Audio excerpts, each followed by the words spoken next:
Vendredi 23 janvier 2026 restera une date marquante pour la famille Ogudele et pour tous ceux qui ont connu Ogudele Ojo Ebenezer, dit « Aidez-moi Seigneur », décédé le 28 novembre 2025 dans sa 75e année.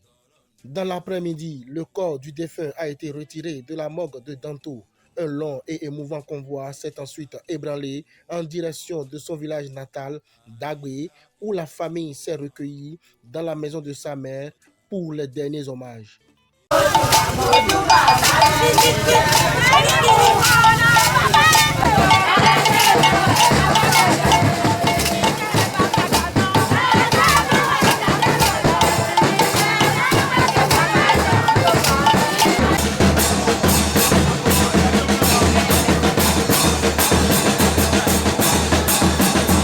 A ensuite été exposé dans la maison de son père, permettant aux proches, parents et connaissances de se recueillir dans le silence et la dignité.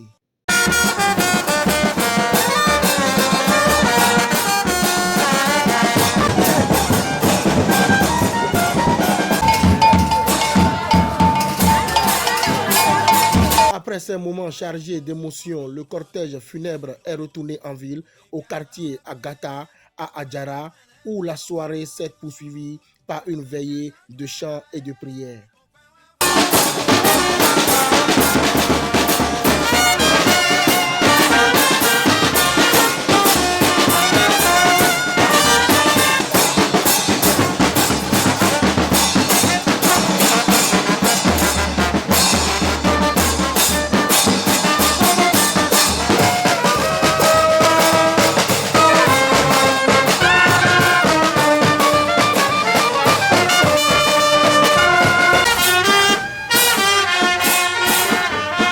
Dès 20h au domicile du défunt, situé au quartier Agata, les voix se sont élevées pour confier son âme au Seigneur dans une atmosphère de recueillement, de foi et d'hommage à une vie désormais entrée dans l'éternité.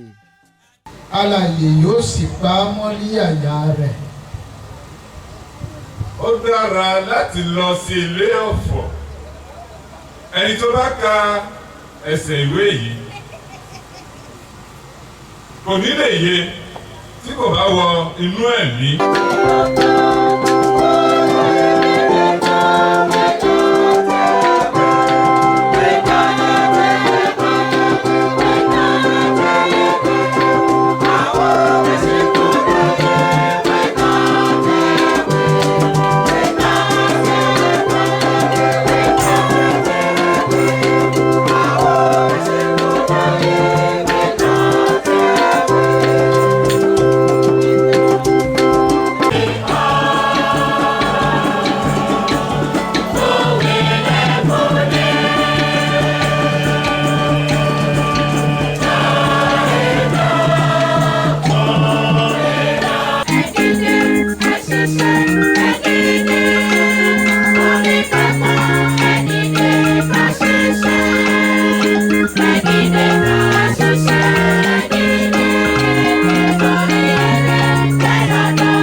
Samedi 24 janvier 2025 se sont déroulées les obsèques de Ogundele Ojo Ebenezer, dit « Aidez-moi Seigneur ». À 10h, un culte d'enterrement a été célébré à l'église protestante méthodiste Cité de Grâce de Porto Novo. La cérémonie corps présent a rassemblé les membres de la famille, les amis ainsi que les enfants et petits-enfants du défunt. La prédication assurée par le pasteur officiant a porté sur le sens de la vie et les œuvres accomplies sur terre. Ceux qui n'ont pas les choses de pendant que le peuple chantait le mensonge en vérité. C'est pas possible. Le monde d'âme, le couple, il y a le mot d'âme, le mot il y a d'âme, le mot, il y a un peu de temps, il y a un peu de temps. Même la première question. Nous avons le pot de fouiller tout. Mais ce gars, il faut qu'il est. Quand il y a des manages, il faut que tu aies des passions. Nous avons beaucoup de bruit. Nous avons pas de main. Nous avons des tombes, nous avons des tombes, nous avons des tombes, nous avons des tombes, nous avons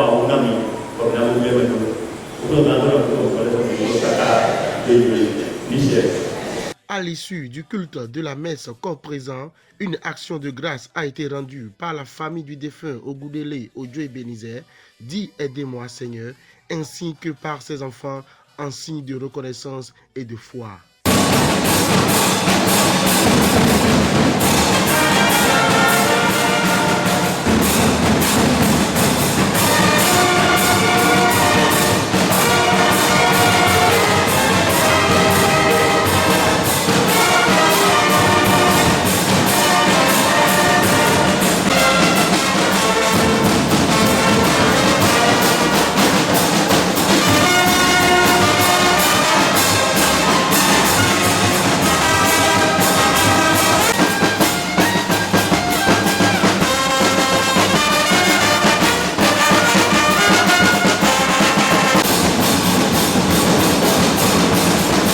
Que notre Seigneur Jésus-Christ est Dieu le Père, qui nous a aimés et qui nous a donné par sa grâce une consolation éternelle et une bonne espérance, console vos cœurs et vous affermisse en toute bonheur et en toute bonne parole. Allez en paix et que Dieu vous bénisse, le Père, le Fils et le Saint-Esprit au siècle des siècles.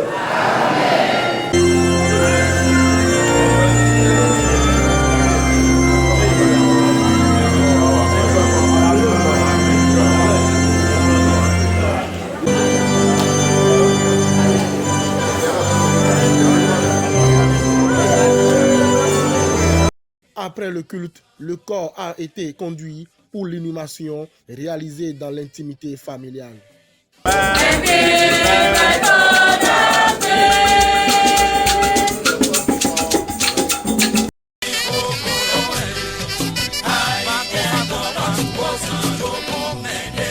La journée s'est achevée par une réception organisée aux environs de 14 h en guise de remerciement aux invités proches et venus d'ailleurs.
Le dimanche 25 janvier 2026 a été consacré à une réception organisée par les enfants du défunt Ogundele Ojo Ebenezer, dit Aidez-moi Seigneur.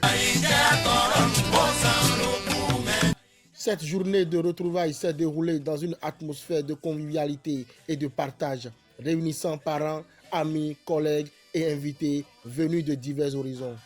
Les accolades fraternelles, les salutations et les marques d'affection ont illustré la solidarité et l'unité entre les membres de la famille et les proches du couple. Au cours de la journée, des interviews ont été réalisées par certains enfants du défunt ainsi qu'avec quelques beaux-fils.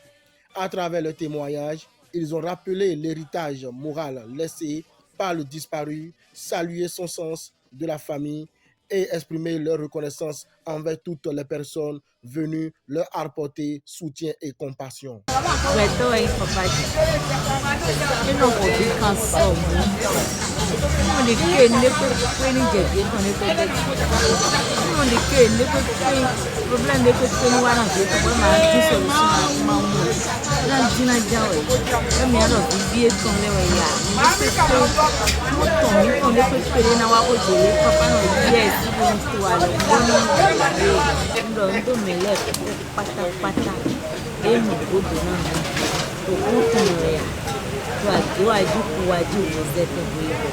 Famille comme moi, mais les nous pour les manières pour qu'on tire des nous donne de nous pata tada bien ouais nous à son tenant nous et na to yi ma kan ba ko de ko na ba ko do za ni na ko de na yi bona no ko trele de o fi agatre mo di mo ko o ndi mo ko na no wa ja o to president e sele na grad na yi na ji na ko e je ko na ko fla you e je do bo no go de na mi kaka bo mi ko ko na so do na e si de je ko na bia ko ndo ke mo ba o e ba ni da ọmọ òun lọ ẹgbẹ́ fà kọ̀ǹgbé àti tọ̀pàpá sí ìgbà wọn lògùn láyé ẹkọ̀rọ̀ fún mi ẹkọ̀rọ̀ ọ̀rìyànṣẹ́ mi wòrà ìbáyìí mẹ́ẹ̀ẹ́dẹ́ wá kú gbòdò ìmọ̀nà àyájíjẹ ẹran mi bọ̀ ẹ̀yìn àyájíjẹ bọ̀ pàṣẹ máa dúró ẹ̀dẹ́ náà ẹ̀dẹ́ tuntun fún ẹlẹ́bí kò mọ àdìyẹ tán bọ̀ ẹkọ̀ yìí kò mọ̀ ẹ̀dẹ́ tọ̀pàpá sí gbòdò ìyàgbẹ́yàtì náà ẹlẹ́bí mi ojú mi wà rẹ̀ mi yóò kó mi máa ń yẹra gbogbo ata ìyàgbẹ́yàtì náà bẹ̀rẹ̀ fún òní kálò. Dando ìyàwó kò dando bàbá rẹ̀ náà mẹ́rin ọ̀tàn màwó nòbí ìdẹ́wò kan gbọ́dọ̀ mi tán rẹ̀ kákábọ̀ mi ló wá ọ̀rọ̀ rẹ̀ sí tán. Àgbàtà ránṣẹ́ náà yẹ ìwé ìyàwó ìdẹ́nu kọ́kọ́ jìjọ ọ̀dà fọ́nà mẹ́rin náà kọ́kọ́ jìjọ ọ̀dà fọ́nà oníkálukú mi tán rẹ̀. La journée s'est poursuivie dans une ambiance marquant ainsi la fin des cérémonies dans un esprit d'apaisement, de solidarité et de cohésion familiale. Àìjá mi lọ́dún ó san lókun mẹ́lẹ́ máa sọ.